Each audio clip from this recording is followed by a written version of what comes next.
Ардамыздан жаңадан қосылған барша көрерменге таңдарлы болсын дейміз. Қымбатты көрермен, тікелей эфирде қайырлы таң Ақтөбе ақпарат сазды бағдарламасы. Дәл қазір біздің қонақжай студиямызға келіп, жайғасқан мейманымыз бар, жаңадан танылып келе жатқан жас әнші Қуанышбек Қайратұлы. Қош келдің, Қуанышбек. Қош көрдік.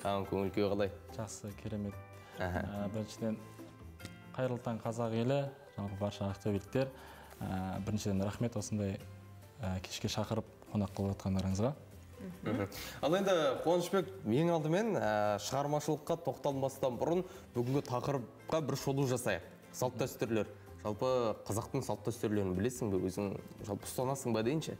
Отбасыңызда қаншалықты ұстанады осы бір салт дәстүрді? Салт дәстүрді жалпы білем, көптеген салт дәстүрлерді білем негізі. Отбасыңызда ұстана ма осы бір салт дәстүрді? Қандай салт дәстүрлер ұстанады?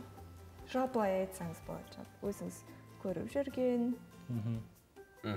Әзір отбасын құрмадыңыз, иә?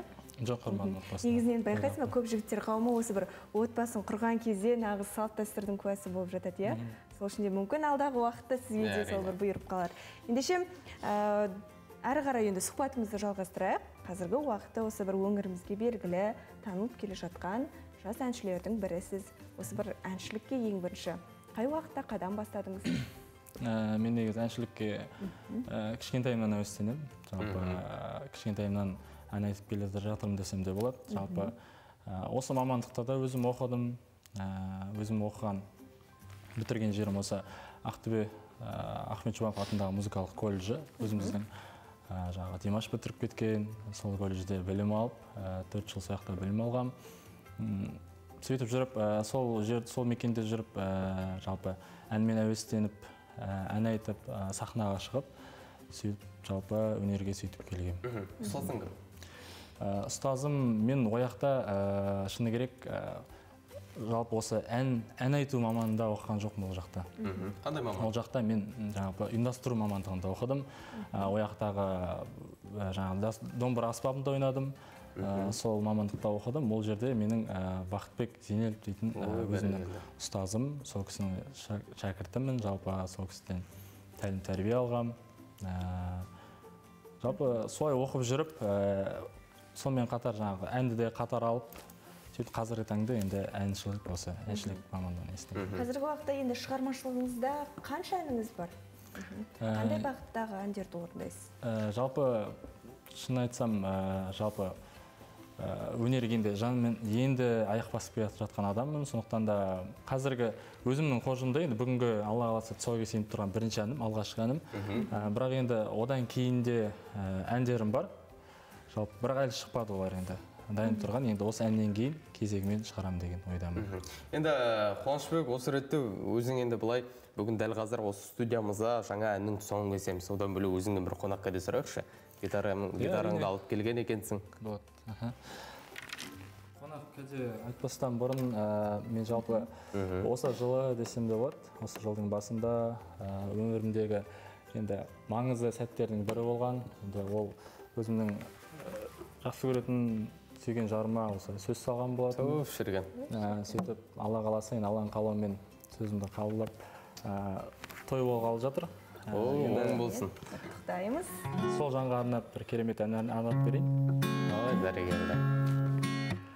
Аллаң боп жаным жүреді, соғатын ауыр жүрегім.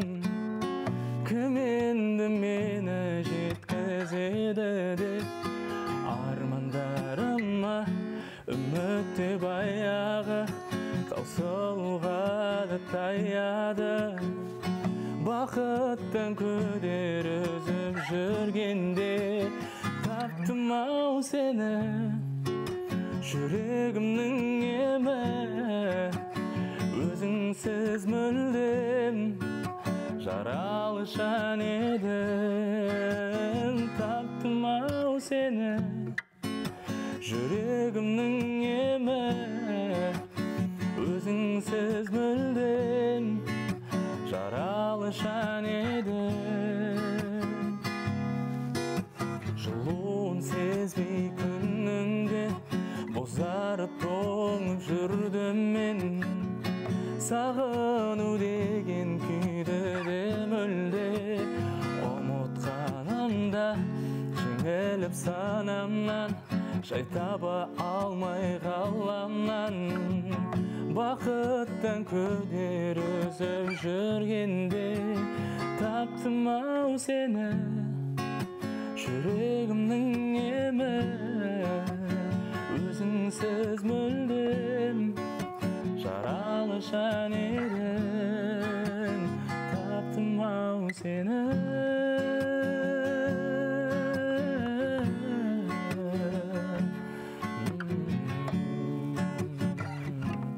таптым ау сені.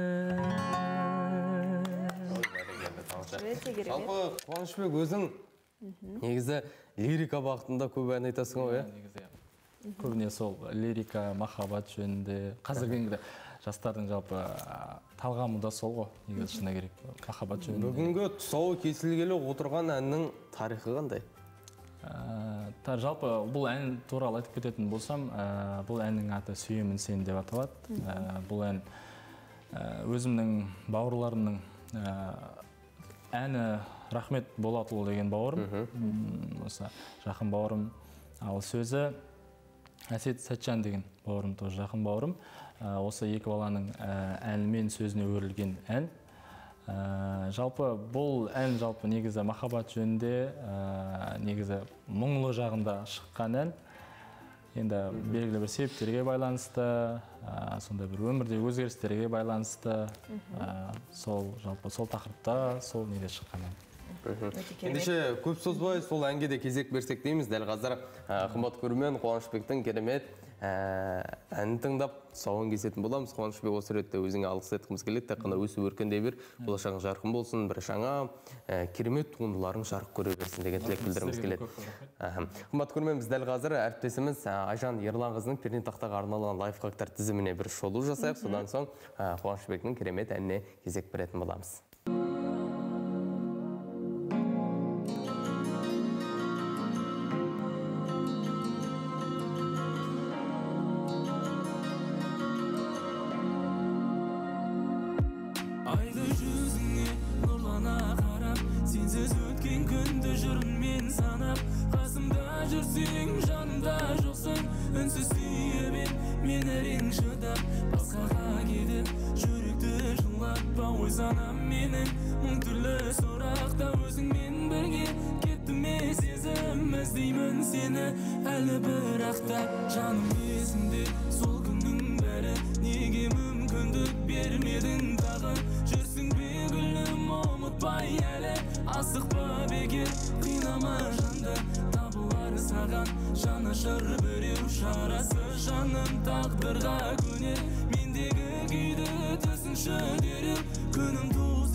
Жанымның соңғы шыққан жадымы төземін мейлі көтемін сені